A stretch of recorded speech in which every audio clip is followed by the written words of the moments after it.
നമസ്കാരം. ദർശന ടിവിയുടെ എല്ലാ പ്രിയപ്പെട്ട പ്രേക്ഷകർക്കും വിരുന്നിൻ്റെ ഒരു ആരോഗ്യമുള്ള എപ്പിസോഡിലേക്ക് ഹൃദ്യമായ സ്വാഗതം. വിരുന്നിൻ്റെ ടീം ഇപ്പോഴുള്ളത് UAE അലൈനിലാണ്. അലൈൻ നമുക്കറിയാം, കേരളവുമായി പ്രകൃതി സാദൃശ്യമുള്ള വളരെ മനോഹരമായ ഒരു സ്ഥലമാണ് അലൈൻ.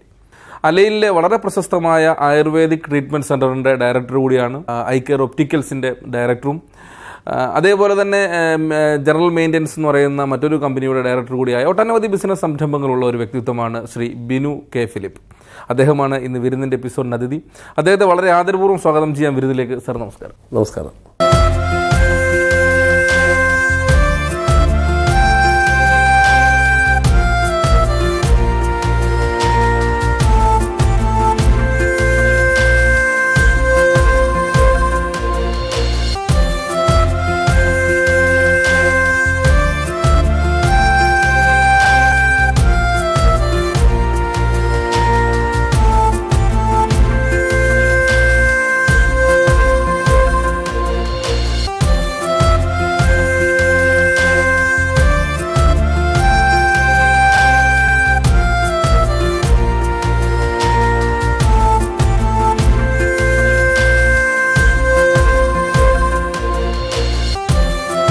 താങ്കൾ എങ്ങനെയായിരുന്നു ആദ്യം തന്നെ UAEയിലേക്ക് എത്താനുണ്ടായ ഒരു സാഹചര്യം എങ്ങനെയായിരുന്നു എന്നൊന്ന് പറയാം.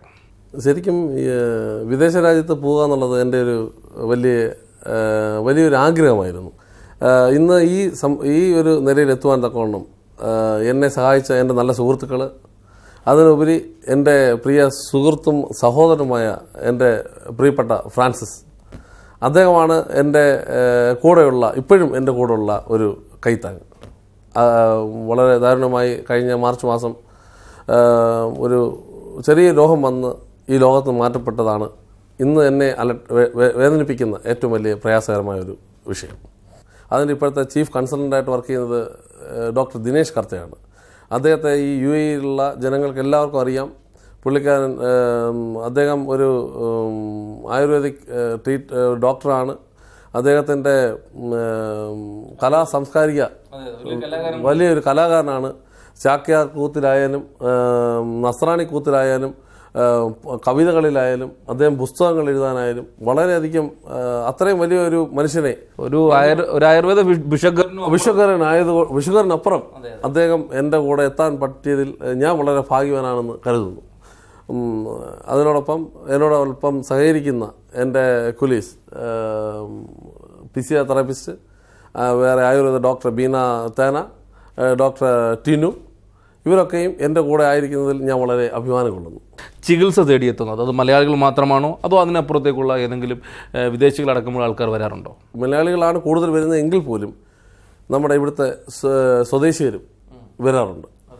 ഒരുപാട് പേര് ഇവിടെ വന്ന് ക്ലിനിക്ക് അന്വേഷിച്ച് വന്ന് നമ്മുടെ ട്രീറ്റ്മെൻറ്റ് എടുക്കുന്നുണ്ട്. ഇവിടെ നിന്ന് നമ്മളുടെ ട്രീറ്റ്മെൻറ്റിൻ്റെ ക്ലിനിക്ക് ഇല്ലാത്ത കാലങ്ങളിൽ കോട്ടയ്ക്കൽ പോയി അവർ ട്രീറ്റ്മെൻറ്റ് എടുക്കാറുണ്ടായിരുന്നു. അപ്പം നമ്മളിങ്ങനെ ക്ലിനിക്ക് തുടങ്ങിയത് അവർക്കും വളരെ ആശ്വാസകരമായി എന്ന് ഞാൻ വിശ്വസിക്കുന്നു. ആയുർവേദം താങ്കളുടെ മുമ്പുള്ള ജീവിതത്തിൽ എത്രമാത്രം സ്വാധീനിച്ചിരുന്നു എന്ന് പറയാമോ? താങ്കളുടെ ചോദ്യം വളരെ ഇഷ്ടപ്പെട്ടു. കാരണം 7ാം ക്ലാസ്സിൽ പഠിക്കുമ്പോഴാണെന്ന് തോന്നുന്നു എനിക്ക് സൈനസൈറ്റിസ് വന്നിട്ട് പല ഡോക്ടറെ അടുത്തും പോയിട്ടെങ്കിൽ പോലും വീടിനടുത്തുള്ള ഒരു ആയുർവേദ ക്ലിനിക്കിൽ പോയി ഞാനൊരു മരുന്ന് കഴിക്കുകയും ആ അസുഖം പാടെ മാറി ഇതുവരെ എനിക്കത് പിന്നെ വന്നിട്ടേ ഇല്ല. അതിനുശേഷം എൻ്റെ വിദ്യാഭ്യാസ കാലഘട്ടത്തിൽ PG പഠിക്കുമ്പോൾ എൻ്റെ ഫാദറിൻ്റെ ചേട്ടൻ്റെ മോൻ വന്നിട്ട് BAMS തിരുവനന്തപുരത്ത് പഠിക്കുകയും അവനിൽ നിന്ന് കിട്ടിയ അവൻ്റെ ആ ഒരു ആയുർവേദത്തിലുള്ള അറ്റാച്ച്മെൻറ്റ് എന്നെ ഇതിൽ വളരെ ഇഷ്ടമുള്ളവനാക്കി തീർന്നു. പക്ഷേ എൻ്റെ വിദ്യാഭ്യാസം മെക്കാനിക്കൽ എഞ്ചിനീയർ ആയതുകൊണ്ടും അല്ലെങ്കിൽ എനിക്കതിനോട്ട് പോകാൻ താല്പര്യമില്ലാത്തതുകൊണ്ടും ആയിരിക്കാം. പക്ഷേ എങ്കിലും ഈ UAEയുടെ പ്രദേശത്ത് വന്ന് ഇത് ചെയ്യാൻ പറ്റിയതിൽ വളരെ സന്തോഷമുണ്ട്. എന്തെങ്കിലും മനസ്സിൽ ഇനിയുള്ള പ്ലാനുകൾ എന്തൊക്കെയാണ് ആയുർവേദത്തിലൂന്നി തന്നെ? ഇനിയുള്ള പ്ലാൻ എന്ന് വെച്ചാൽ എൻ്റെ വീട് കൊട്ടായിക്കര കൈതക്കോട് എന്ന് പറഞ്ഞ പ്രദേശമാണ്. എൻ്റെ വീടിൻ്റെ തൊട്ട് താഴെ ഒരു ചെറിയൊരു തടാകമാണ്, ചിറ പോലെ ഉള്ള സ്ഥലമാണ്. വീടിൻ്റെ ഫ്രണ്ടിൽ വന്നിട്ട് ഒരു ക്ലിനിക്ക്, ആയുർവേദ ക്ലിനിക്കും പണിഞ്ഞ് താഴെ വന്നിട്ട് ഇതിൻ്റെ ആ ഒഴിച്ചിൽ അതിൻ്റെ ഒരു ബാക്കിയുള്ള കാര്യങ്ങളൊക്കെ ആ ചിറയുടെ ഭാഗത്ത് ചെയ്യണമെന്ന് വളരെയധികമായിട്ട് ആഗ്രഹിക്കുന്നത്. അപ്പോൾ ഒരു പ്രകൃതി മനോഹരമായ സ്ഥലമാണ്. തീർച്ചയായിട്ടും. നമ്മുടെ പ്രധാനപ്പെട്ട സൗകര്യങ്ങൾ എന്തൊക്കെയാണ്? ലേഡീസിന് ലേഡീസ് തെറാപ്പിസ്റ്റും ജെൻസിന് ജെൻസ് തെറാപ്പിസ്റ്റുമാണുള്ളത്. പിന്നെ ഇതിൻ്റെ ഒരു വലിയ ഉയർച്ചയിലേക്ക് കൊണ്ടുവരാൻ വേണ്ടി ഞാനിപ്പോൾ പരിശ്രമിക്കുന്നു എന്നുള്ളത് മാത്രമാണ് എന്നിൽ ഉള്ള ഒരു കർത്തവ്യം. ഇതിനകത്ത് ഇപ്പോൾ പ്രവർത്തിക്കുന്ന ഡോക്ടേഴ്സ്, പ്രത്യേകിച്ച് ഡോക്ടർ ദിനേശ് കർത്ത, അദ്ദേഹത്തിൻ്റെ സേവനമാണ് ഈ ക്ലിനിക്കിൻ്റെ വളർച്ചയുടെ പിന്നിൽ എന്ന് ഞാനും നമ്മളുടെ ഇവിടുത്തെ ആയുർവേദ രോഗികളും കരുതുന്നു. കാരണം അദ്ദേഹത്തിൻ്റെ ആ നല്ല സേവനം, അദ്ദേഹത്തിന് ആ വ്യക്തിപരമായ ആ നല്ല സേവനം വളരെ വലിയതാണെന്ന് ഞാൻ വിശ്വസിക്കുന്നു. അദ്ദേഹത്തിൻ്റെ ഇവിടുത്തെ കൺസൾട്ടിങ് ടൈം ഫ്രൈഡേ ഈവനിങ്ങും സാറ്റർഡേ മോർണിംഗ് ടൈമുമാണ്. അദ്ദേഹത്തിൻ്റെ അപ്പോയിൻമെൻറ്റ് വേണ്ടിയിട്ട് ശരിക്കും നല്ല ഒരു വിഭാഗം ആൾക്കാർ കാത്തിരിക്കുന്നു എന്നുള്ളത് വലിയ ശ്രദ്ധേയമാണ്. മറ്റ് ഡോക്ടർ ടിനു വന്നിട്ട് ഷാർജയിൽ നിന്ന് വരുന്നതാണ്. കാഴ്ചയിൽ 3 ദിവസമാണ് അദ്ദേഹത്തിന് ഇവിടെ കൺസൾട്ട് ചെയ്യുന്നത്. പെർമനൻ്റ് ആയിട്ടുള്ളത് ഡോക്ടർ ബീന താന, ലേഡി ഡോക്ടറാണ്. കാരണം അലയൻ പ്രദേശമായതുകൊണ്ട് സ്വദേശികളും ഉണ്ടായതുകൊണ്ട് ലേഡിയാണ് എപ്പോഴും പ്രിഫർ ചെയ്യാൻ ഞാൻ ആഗ്രഹിക്കുന്നത്. കാരണം ലേഡീസിന് സൗകര്യപ്രദമായ ട്രീറ്റ്മെൻറ്റ് ഒരു കാരണവശാലും ഒരു ഇതും വരാതിരിക്കാൻ വേണ്ടി ഞാനത് വളരെ ഭംഗിയായിട്ട് നിർവഹിക്കുന്നു എന്നുള്ളത് സത്യമാണ്. നമ്മുടെ ഈ ഒരു ട്രീറ്റ്മെൻറ്റ് സെൻ്ററിൻ്റെ വിശേഷങ്ങളിലേക്ക് താങ്കൾ പറഞ്ഞു വരുമ്പോൾ നമ്മൾ പ്രധാനപ്പെട്ട സൗകര്യങ്ങൾ എന്തൊക്കെയാണെന്ന് കൂടി പറഞ്ഞാൽ സന്തോഷമായിരിക്കും. എൻ്റെ ആയുർവേദ ക്ലിനിക്കിനകത്ത് ഏറ്റവും പ്രധാനമായിട്ട് വളരെ സൗകര്യപ്രദമായ റൂമുകളാണ് ഞാൻ ഒരുക്കിയിരിക്കുന്നത്. അതിൻ്റെ ഇൻറ്റീരിയൽ ഡെക്കറേഷൻ ഏറ്റവും മനോഹരമായിട്ട് തന്നെ ഞാൻ ചെയ്തിട്ടുണ്ട്. 2, അവിടെ ഉള്ള അത് ആയുർവേദത്തിൽ കിട്ടാവുന്ന എല്ലാവിധമായ ട്രീറ്റ്മെൻറ്റും അവിടെ ലഭ്യമാണ്. 1 ഉഴിച്ചിലായ, കിഴി, ധാര, പഞ്ചകർമ്മം, എല്ലാവിധമായ ചികിത്സകളും ആയുർവേദത്തിൽ ഞാൻ പ്രൊവൈഡ് ചെയ്തിട്ടുണ്ട്. കഴിഞ്ഞ വീക്കെൻഡിൽ ഞാൻ പ്രവർത്തിക്കുന്ന ഒരു സംഘടനാപരമായിട്ട് ഇത് ചെയ്തിരുന്നു. ഞാൻ പുതിയൊരു യോഗ സെൻറ്റർ തുടങ്ങാനായിട്ട് ആഗ്രഹിക്കുന്നു. ഈ വരുന്ന വ്യാഴാഴ്ച ദൈവിഷ്ടമായാൽ വ്യാഴാഴ്ച തുടങ്ങണമെന്ന് വിചാരിക്കുന്നു. അതിൻ്റെ യോഗ ടീച്ചർ മിസ്സിസ് റാണി ലിജേഷാണ്. Mrs Rani Lijesh and doctor Beenathana. ഇവർ 2 പേരെയാണ് ഞാൻ അതിനു വേണ്ടിയിട്ട് ഇത് ചെയ്തിരിക്കുന്നത്. 2 പേരും വളരെ എക്സ്പേർട്ട് ആയിട്ടുള്ള അലൈനിൽ പ്രവർത്തിക്കുന്ന വ്യക്തികളാണ്.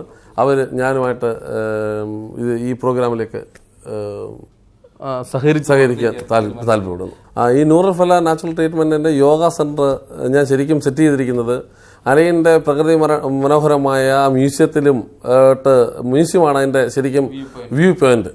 അവിടെ ചെയ്തിരിക്കുന്ന കളർ അത് നിങ്ങൾക്ക് വിഷ്വലിലൂടെ കാണാൻ സാധിക്കുന്നതാണ്. കളർ വളരെ മനോഹരമായി ഞാൻ ചെയ്തിട്ടുണ്ട്. അത് വന്ന് കാണുമ്പോൾ തന്നെ മനസ്സിലാകും. അത് ബാക്കിയുള്ളവർക്ക് യോഗ ചെയ്യാൻ വരുന്നവർക്ക് അത് ശരിക്കും മനസ്സിന് കുളിർമയുകയും രാത്രിയിലെ വ്യൂ എന്ന് പറഞ്ഞാൽ ജബൽ ഹബീത്തിലേക്ക് പോകുന്ന ലൈറ്റുകൾ അവിടെ നിന്നുകൊണ്ട് വളരെ വ്യക്തമായി കാണാനും പകല് മ്യൂസിയത്തിൻ്റെ നല്ലൊരു അന്തരീക്ഷം. പിന്നെ അതിൻ്റെ മെയിനായിട്ട് അത് ബാക്ക് സൈഡ് ആയതുകൊണ്ട് വളരെ ശാന്തമായ ഒരു സിറ്റുവേഷനും അന്തരീക്ഷമാണ് അവിടെ സമീപിക്കുന്നത്. ഇവിടെയുള്ള പ്രകൃതിയെക്കുറിച്ചും അതുപോലെ തന്നെ ഇവിടെയുള്ള അറബികളെക്കുറിച്ചും എല്ലാം ഒരു ചുരുക്കി പറയുകയാണെങ്കിൽ താങ്കൾക്ക് എന്താണ് അലൈനെക്കുറിച്ച് പറയാനുള്ളത്? അലൈനെ പറ്റി പറയുകയാണെങ്കിൽ ഞാൻ ദുബായിലും അബുദാബിയിലും ഷാർജയിലൊക്കെ പോയിട്ടുണ്ടെങ്കിലും ട്രാഫിക്കൊന്നും വളരെ വലുതായിട്ടില്ലാത്ത വളരെ ശാന്തമായ ഒരു പ്രദേശമാണ്. എനിക്ക് വളരെ ഇഷ്ടപ്പെട്ട ഈ സ്ഥലത്തുനിന്ന് സത്യത്തിൽ കേരളത്തിലോട്ട് പോകണമെന്ന് പോലും ആഗ്രഹമില്ല. ഇത്രയ്ക്കും മനോഹരമായ ഈ പ്രദേശം. പിന്നെ ഇവിടുത്തെ ആൾക്കാരെ കുറിച്ച് പറയുകയാണെങ്കിൽ ഡ്രൈവിങ്ങിൻ്റെ കാര്യത്തിലായാലും സഹകരിക്കുന്ന കാര്യത്തിലായാലും ഇത്രയും ശാന്തമായ ഞാൻ ഇവരെ മാത്രമേ കണ്ടിട്ടുള്ളൂ. എപ്പോഴും വളരെ റെസ്പെക്റ്റോടുകൂടി സഹകരിക്കുന്ന നല്ല ആൾക്കാരാണ് അറബികളായാലും ഇവിടുള്ളവർ. മാത്രമല്ല എൻ്റെ സ്പോൺസർ സെയ്ദ് ജുമ ഇവിടുത്തെ ഇമിഗ്രേഷൻ്റെ മുദീറാണ്. ഇത്രയും സ്നേഹത്തോടും റെസ്പെക്റ്റോടും സഹകരിക്കുന്ന, ഞാൻ എന്ത് ആവശ്യം പറഞ്ഞാലും വളരെ ആത്മാർത്ഥമായിട്ടുള്ള ഒരു വ്യക്തി. എൻ്റെ സഹോദരൻ്റെ മരണത്തിന് പോലും എത്രയും വളരെ ആത്മാർത്ഥമായിട്ട് പ്രവർത്തിച്ച് കൊണ്ടുവന്ന എൻ്റെ അലയിലുള്ള എൻ്റെ സുഹൃത്തുക്കൾ, അത് പ്രത്യേകിച്ച് എടുത്തു പറയേണ്ടത് ലീഫ്സ് ഓഫ് അലയൻ എന്ന് പറയുന്ന എൻ്റെ സംഘടന. ആ സംഘടനയിലുള്ള എല്ലാ ആൾക്കാരും അവരുടെ പ്രവർത്തനം വളരെ കഴിവുള്ള ആൾക്കാരാണ് ലീഫ്സ് ഓഫ് അലയനുള്ളത്. അതിന് പുറമേ സഹകരിക്കുന്ന ഞങ്ങളുടെ ISC വന്നിട്ട് ഇന്ത്യൻ സോഴ്സ് സെൻ്റർ ആണെങ്കിൽ ഏറ്റവും കൂടുതൽ സഹകരിക്കുന്ന എനിക്ക് തോന്നുന്നു മലയാളികളാണ്. അതിനകത്തുള്ള എല്ലാവരും എൻ്റെ നല്ല സുഹൃത്തുക്കളാണ്. രണ്ടാമത് അബൂബക്കർ എന്ന് പറയുന്ന ഒരു വളരെ വലിയൊരു വ്യക്തി ഇവിടെ ഉണ്ട്. അദ്ദേഹം ജോലി ചെയ്യുന്നത് ശരിക്കും പറഞ്ഞാൽ മറ്റുള്ളവർക്കാണെന്ന് ഞാൻ തോന്നിപ്പോകും. ആർക്ക് സുഖമില്ലെങ്കിലും മരണം സംഭവിച്ചാലും ഇതിനെല്ലാം പുറകിൽ ഓടാനുള്ള ആ ഒരു വലിയ മനസ്സുള്ളൊരു വ്യക്തി അബൂബക്കർ എന്ന് പറഞ്ഞിട്ട്. അദ്ദേഹം ഞാൻ ഇപ്പം വിളിച്ചാലും ഓടി ഇവിടെ എത്തും. ആ ഒരു വ്യക്തിത്വമുള്ള അങ്ങനെയുള്ള സുഹൃത്തുക്കളാണ് അലയിലുള്ളവരെല്ലാം. ഇപ്പം ഞാൻ കഴിഞ്ഞ പ്രാവശ്യം നാട്ടിൽ പോയ സമയത്ത് ഇവിടെ ഒരു ആവശ്യം വന്ന സമയത്ത് പോലും നാട്ടിൽ നിന്ന് വിളിച്ചു പറഞ്ഞാൽ ഓടിയെത്തുന്ന എൻ്റെ നല്ല സുഹൃത്തുക്കൾ എല്ലാം എനിക്ക് തോന്നുന്നു ഇവിടെ വളരെ ചെറിയ സ്ഥലമാണ്. ആ സ്ഥലത്തുള്ള എല്ലാവരും തമ്മിൽ നല്ല ബന്ധമാണ് ഞങ്ങൾ കാഴ്ചവെക്കുന്നത്. അപ്പം അലൈനെ പറ്റി പറയാൻ ഇവിടെ നമുക്ക് കാണാനുള്ളത് ഒരു ഹില്ലി ഫൺ സിറ്റിയും ജബലഫീത്തും മുബസറ പാർക്കും അങ്ങനെ കുറച്ച് സ്ഥലങ്ങളെ ഉള്ളെങ്കിലും UAE ഒട്ടുമിക്കാറും ഉള്ള സ്ഥലങ്ങളിൽ നിന്ന് ജനങ്ങൾ ഓടിയെത്തുന്നത് ഈ അലൈനിലേക്കാണ്. അത്രയ്ക്ക് മനോഹരമായ ഒരു സ്ഥലമാണ് ഞങ്ങളുടെ സ്വന്തം അലൈൻ. സാറിൻ്റെ സാംസ്കാരിക പ്രവർത്തന മേഖലകളെക്കുറിച്ച് പറയുന്നു. ലീവ്സ് ഓഫ് അലൈൻ എന്ന് പറയുന്ന ഒരു സംഘടന തന്നെ ഇപ്പോൾ താങ്കൾക്കുണ്ട്. അതുപോലെ തന്നെ ആ സംഘടനാ പ്രവർത്തനങ്ങളെക്കുറിച്ചും അത് ലക്ഷ്യം വെക്കുന്ന കാര്യങ്ങളെക്കുറിച്ചും ഒന്ന് പറയും. ലീവ്സ് ഓഫ് അലൈൻ എന്ന് പറഞ്ഞ സംഘടനയുടെ പ്രത്യേകത എന്ന് വെച്ചാൽ കാരുണ്യ പ്രവർത്തനമാണ് ഏറ്റവും വലുതായിട്ടുള്ളത്. ഞങ്ങൾ ആവശ്യമില്ലാത്ത ആഘോഷങ്ങളൊന്നും അതിനകത്ത് ശരിക്കും ഇല്ല. അവിടെ കാരുണ്യ പ്രവർത്തനം ആർക്കെങ്കിലും ഒരു പ്രയാസം വന്നാൽ, ഈ അടുത്ത സമയത്ത് ഒരു കിഡ്നി ഫെയിലറായ ഒരു സ്ത്രീക്ക് വേണ്ടിയിട്ട് ഞാനൊന്ന് വാക്ക് പറഞ്ഞ ഉടൻ തന്നെ അതിൻ്റെ പ്രസിഡൻറ്റ് ഓടിക്കൊണ്ട് 50,000 ഇന്ത്യൻ മണിയാണെങ്കിൽ 50,000 എങ്കിൽ അത് അത്രയും കൊണ്ടു കൊടുക്കുവാനും, ഈ കഴിഞ്ഞ വീക്കെൻഡിൽ വന്നിട്ട് ഞങ്ങൾ കേരള പിറവി അതിമനോഹരമായിട്ട് ആഘോഷിക്കുകയും, ഈ അലയിൽ ഇത്രയും വലിയൊരു ആഘോഷം സത്യത്തിൽ ഞാൻ ആദ്യമായിട്ട് കാണുകയാണ്. കേരളത്തിലുള്ള അമ്പലങ്ങളിൽ കാണാറുള്ള ഒരു ഘോഷയാത്ര അതിമനോഹരമായിട്ട് അത് ഈ ജനങ്ങളിലേക്ക് എത്തിക്കുവാൻ എൻ്റെ സംഘടനയ്ക്ക് കഴിഞ്ഞു. അതിനകത്ത് പാർട്ടിസിപ്പേറ്റ് ചെയ്തതിൽ ഞാൻ വളരെ സന്തോഷവാനാണ്. അതുപോലുള്ള ഒരുപാട് സംഘടനകളുണ്ട്. എല്ലാവരും നല്ല രീതിയിൽ പ്രവർത്തിക്കുന്നു. എല്ലാവരും വളരെ ഐക്യമാണ്, ഒത്തൊരുമയാണ്. അതിൽ സഹകരിക്കുന്ന, അതിൽ പ്രവർത്തിക്കുന്ന എല്ലാ നല്ലവരായ ആൾക്കാരും ഒരുമിച്ച് ചേർന്ന് ഈ അലയിൽ പ്രവർത്തിക്കുന്നു എന്നുള്ളത് ഒരു വലിയ സന്തോഷത്തിന് വഴിയൊരുക്കും. സാറേ, ഇപ്പോൾ നമ്മുടെ ആയുർവേദ സെൻ്റർ അല്ലാതെ മറ്റു ബിസിനസ് സംരംഭങ്ങൾ ഐക്കെയർ ഒപ്റ്റിക്കൽസ് ഉണ്ട്, അതുപോലെ തന്നെ ജനറൽ മെയിൻ്റെനൻസ് ഉണ്ട്. മറ്റ് ബിസിനസ്സുകളുടെ ഒരു ഒറ്റ നോട്ടത്തിൽ പറയുകയാണെങ്കിൽ ഏതൊക്കെ ബിസിനസ്സുകളാണ് ചെയ്യുന്നത്, അതിൻ്റെ പ്രവർത്തനങ്ങൾ ഏതൊക്കെ ഏരിയയിലാണ് വ്യാപിപ്പിച്ചിരിക്കുന്നത്? General maintenance company royal breeze എന്ന് പറഞ്ഞൊരു കമ്പനി നടക്കുന്നുണ്ട്. അതിൻ്റെ പ്രവർത്തനം ഇപ്പോൾ എൻ്റെ ഒരു പാർട്ണറുണ്ട്, മിസ്റ്റർ പ്രവീഷാണ്. ആ പ്രവീഷാണ് അത് നോക്കി നടത്തുന്നത് ഇപ്പോൾ തൽക്കാലം. ഐക്കെയർ ഒപ്റ്റിക്കൽ വന്നിട്ട് എൻ്റെ സഹോദരൻ്റെതാണ്. അദ്ദേഹത്തിൻ്റെ ആ പ്രവർത്തനം ഞാൻ നോക്കി നടത്തുന്നതാണ്. അതിനകത്ത് പിന്നെ അദ്ദേഹത്തിന് തന്നെ വേറൊരു ഒപ്റ്റിക്കലുണ്ട്, കാരവാൻ ഒപ്റ്റിക്കൽ. അപ്പം ഇതിനകത്തെല്ലാം തന്നെ ഞാൻ ഒരു മാനേജറായിട്ട് വർക്ക് ചെയ്യുന്നു. അതിൽ ഞാൻ വളരെ സന്തോഷവാനാണ്. ജ്യേഷ്ഠൻ്റെ ഒരു വിടവാങ്ങൽ ഒരു വലിയ ദുഃഖമായിരുന്നു. അത് ശരിക്കും പറഞ്ഞാൽ അതിപ്പോഴും എങ്ങനെ അതിന് മറുപടി പറയണം എനിക്കറിയില്ല. ഇപ്പോഴും അദ്ദേഹം എൻ്റെ അടുത്തുണ്ടെന്നുള്ളത് ഞാൻ പൂർണ്ണമായിട്ടും വിശ്വസിക്കുന്നു. അത് എല്ലാ ദിവസവും വൈകിട്ട് 9 മണി മുതൽ പുള്ളിക്കാരനുമായിട്ടായിരുന്നു എൻ്റെ ഈവനിങ് സഞ്ചാരവും എല്ലാം. ഞങ്ങൾ ഐക്കെയർ ഒപ്റ്റിക്കൽ ഇരിക്കുകയും കണക്കുകളും കാര്യങ്ങളും കൂട്ടിയുള്ള ഒരു വലിയ സന്തോഷകരമായ ഒരു നാളുകളായിരുന്നു. ദൈവം നല്ലവരെ നേരത്തെ എടുത്തു എന്ന് ഞാൻ വിശ്വസിക്കുന്നു. താങ്കളുടെ കുടുംബത്തിലേക്ക് വന്നു കഴിഞ്ഞാൽ നാട്ടിൽ ആരൊക്കെയാണ് ഇപ്പോൾ ഉള്ളത്, ഇവിടെ ആരൊക്കെയാണ്, അവരുടെ വിവരങ്ങൾ? നാട്ടിൽ എൻ്റെ ഫാദറും മദറും മാത്രമേ ഉള്ളൂ. അവർ പ്രായമായിരിക്കുന്നു എങ്കിൽ പോലും അവർ അവിടെ ജീവിച്ചിരിക്കുന്നു എന്നുള്ളതാണ് എൻ്റെ ഇവിടുത്തെ ബലം. അവരാണ് എൻ്റെ ശക്തി. ഫാദറിൻ്റെ പേര് KK ഫിലിപ്പ് എന്നാണ്, അമ്മയുടെ പേര് അമ്മണി. ഒരു സഹോദരനുണ്ട്, ബിജു എന്നാണ്. പുള്ളിക്കാരൻ മിലിറ്ററിയിൽ വർക്ക് ചെയ്യുന്നു. അദ്ദേഹം കുടുംബമായിട്ട് അവിടെ താമസിക്കുന്നു. അവരൊക്കെയാണ് എൻ്റെ ശരിക്കും ഒരു ബലം. പിന്നെ ഇവിടെ എൻ്റെ ബലവും എൻ്റെ സ്നേഹവും എല്ലാം എൻ്റെ സഹോദരനായ ഫ്രാൻസിസ് ആണ്. പുള്ളിക്കാരനില്ല എങ്കിലും അവരുടെ കുടുംബം, ചേച്ചിയും 2 കുഞ്ഞുങ്ങളും, പിന്നെ എൻ്റെ ഭാര്യയും എൻ്റെ 2 കുട്ടികളും. എൻ്റെ വൈഫിൻ്റെ പേര് മിനി എന്നാണ്.